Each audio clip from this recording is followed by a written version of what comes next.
Today's video is brought to you by Conflict of Nations, a free online PvP military-themed strategy game set in the late 20th century and early 21st century, fielding present-day and highly modern battlefield technology. You can choose a real country to lead during a high-intensity conflict. In campaigns that are as tactical as they are strategic, you can fight up to 128 other players in real-time games. You can use many different types of units and research secret weapons that work with your doctrine to achieve victory. An open-ended game where you can declare war on your neighbors or forge alliances with other players, I really enjoy the persistent game mechanics which occur in real time and last for weeks, enabling grand strategies and detailed plans. Conflict of Nations runs on both PCs and mobile devices. By using the link in the description below, you'll get an exclusive gift, 13,000 gold, and 1 month of premium subscription for free. Let's take a look at how F-35 Lightnings are now being used as aggressors, why this is necessary, and how effective they've been in this role. The Lockheed Martin F-35 Lightning II is a 5th generation single-engine, single-seat, multi-role stealth fighter which is tasked with performing a variety of missions, including strike, air superiority, surveillance, reconnaissance, electronic warfare, and now as an aggressor aircraft. Having been called the most lethal, survivable, and connected fighter aircraft in the world, the F-35 is intended to operate until 2070. With over 800 examples delivered and more than 500,000 flight hours logged, the F-35 is easily the most produced and flown 5th generation fighter in the world. So why do we need aggressor F-35s? As the geopolitical world situation changes, the Department of Defense must now shift its focus from low-intensity counterterrorism operations to planning for a potential engagement with a near-peer enemy. Along with a change in strategic thinking and updating weapon systems, training must also be adjusted. Perhaps the most comprehensive training regimen in the world takes place each year at Nellis Air Force Base's Red Flag exercise.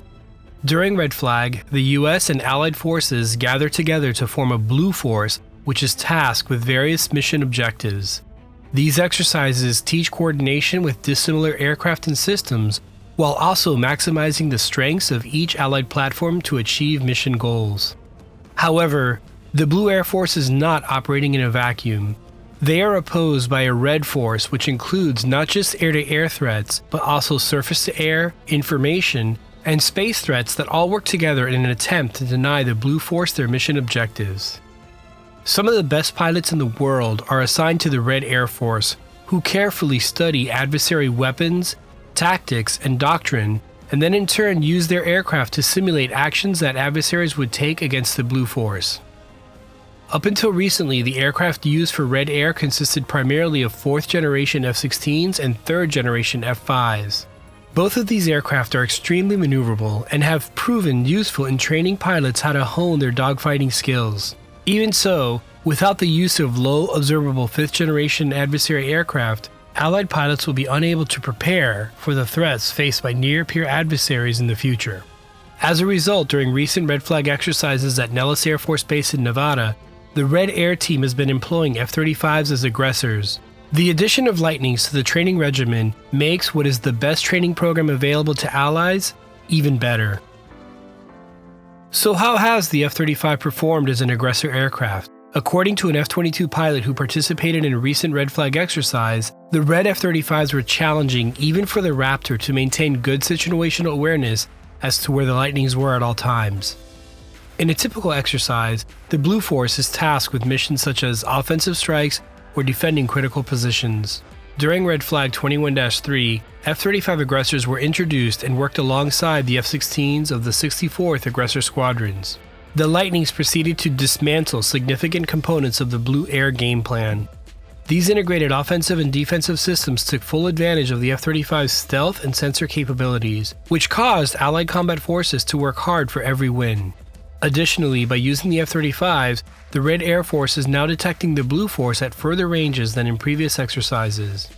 Operationally, this translates to an increase in the threat level posed by the aggressors as compared to the previously mentioned 3rd and 4th generation Red aircraft that have been used. This is primarily due to the better detection capabilities that the F-35 possesses against everybody because of the more advanced radar and avionics found in the Lightning.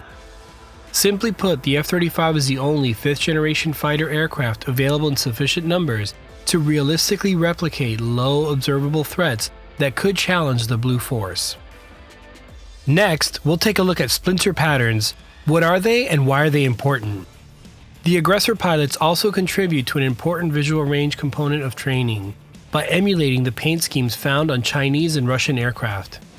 The idea is that once an Allied pilot comes within visual range of an aggressor, they will be seeing a similar situation as they would with an actual threat aircraft. A quick case in point, F-35s have already been reported flying alongside Chinese J-20s in the South China Sea.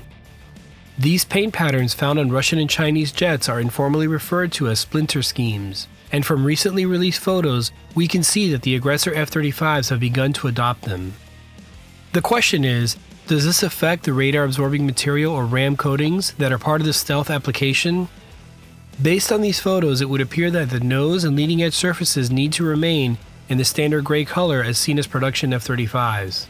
Still, that may be due to the fact that the Air Force has only recently started to convert some F-35s into aggressor aircraft, and as the program matures, we will see more diverse splinter patterns such as those found in today's Aggressor F-5s and F-16s. Speaking of the Aggressor F-5s and F-16s, the Air Force operates the 4th generation F-16s, while the Department of the Navy operates the 3rd generation F-5s. These F-5s are designated as F-5Ns and are based out of Naval Air Station or NAS Key West, Florida, Marine Corps Air Station Yuma, Arizona, and NAS Fallon, Nevada. Some of the maintenance and training is subcontracted. Meanwhile, the Aggressor F-16s are operated by the Air Force's 64th Aggressor Squadron. What's interesting about the addition of the F-35 as aggressors is that the USAF has reactivated the 65th Aggressor Squadron as an all-Lightning aggressor unit. The pilots chosen to operate these Lightnings will be high-time F-35 operators who will be able to make the most use out of the platform. The 65th has a long history of serving as aggressors, having most recently flown the F-15C up until the unit's deactivation in 2014 as part of budget cuts. The reactivation of the 65th in June of this year shows that the Air Force is committed to giving its pilots the most realistic and modern training possible. Along these lines, the Air Force has announced that it will no longer renew the contracts it had with private operators, which have been using F-5s and A-4s as aggressor aircraft, citing that there needs to be a focus on high-end capabilities, and the only aircraft that is able to replicate a peer adversary is the F-35 Lightning. We've seen the need to use the F-35 as an aggressor aircraft, but what about the cost to operate these F-35s? It's well known that the F-35's cost per flight hour is naturally higher than the F-16s, which are currently being used as aggressors. However, it is important to point out that the F-35 airframes that will be implemented by the 65th are some older build Lightnings that are not combat coded. These early production F-35s will actually have to have some of their capability decreased to better represent the Chinese fighter threats seen today. This could also mean that the RAM coatings will be under-applied or not used, lending further credence to the fact that we will likely see all of the splinter patterns found on other aggressor aircraft. Additionally, as more F-35s are produced for the United States and the growing list of nations that are adopting the Lightning, unit costs and per flight hour costs will continue to drop. This brings us to the other aggressor aircraft, the existing F-16s that are being used today. These Vipers will continue to be operated by the 64th Aggressor Squadron to reflect the fact that not every adversary encountered will be an all 5th generation fighter force, and allowing the Red Air Force to use a hybrid of 5th and 4th generation fighters, which is the most likely scenario that would be faced today. Overall, the 64th is still a viable and relevant aggressor force, and has received an influx of more F-16s, including Block 42 variants, which are being retrofitted with the APG-83 Actively Electronically Scanned Array or ASA radars. These upgrades will give the aggressors a further increase in capability and allow for realistic, integrated offensive and defensive air operations that consist of both 4th and 5th generation fighters for the Red Air Force. So what does this all mean? The addition of F-35s to Red Flag and other aggressor training programs signals a shift in the training doctrine at Nellis Air Force Base and for the Red Flag exercise overall. Along with allowing Air Force and Navy pilots to develop tactics to counter low observable 5th generation aircraft, the Lightning aggressors will also benefit allies who operate 4th plus generation fighters such as the Rafale and the Typhoon. The 65th Aggressor Squadron has stated that they will focus on China, meaning they will emulate Chinese doctrine and capabilities when going up against Allied Blue forces. Along with this, as mentioned previously, there's also a shift underway by the Air Force to get back to providing in-house training and not renewing the contracts of private operators of simulated Red Air Forces, which have become something of a cottage industry in the last decade plus. By all accounts, the existing contracts for these independent operators run through 2025, so it will be interesting to see if the Air Force can spool up enough F-35 and in-house aggressor units to cover what the contractors have been providing, especially in the close air support role. Additionally, the aggressor units will not just operate out of Nellis and Red Flag, but also in the Joint Pacific-Alaska Range Complex or JPARC. This should provide a suitable mixture of terrain types and weather conditions to train under, further allowing for more real-world scenarios. Having a dedicated 5th generation Aggressor Squadron is nothing short of a quantum leap in the threat levels and training opportunity provided by today's aggressor pilots, and will ensure that our air crews and support personnel maintain the highest levels of readiness when it's needed most. I'd like to again thank the sponsor of today's video, Conflict of Nations. Conflict of Nations is a free online PvP strategy game that takes place in a modern setting so you can choose your own strategy, engage in epic battles, and take over the world. By using the link in the description below, you'll get an exclusive gift, 13,000 gold, and 1 month of premium subscription for free. This offer is only available for 30 days, so don't lose time. Click the link in the description, choose your country, and fight your way to victory.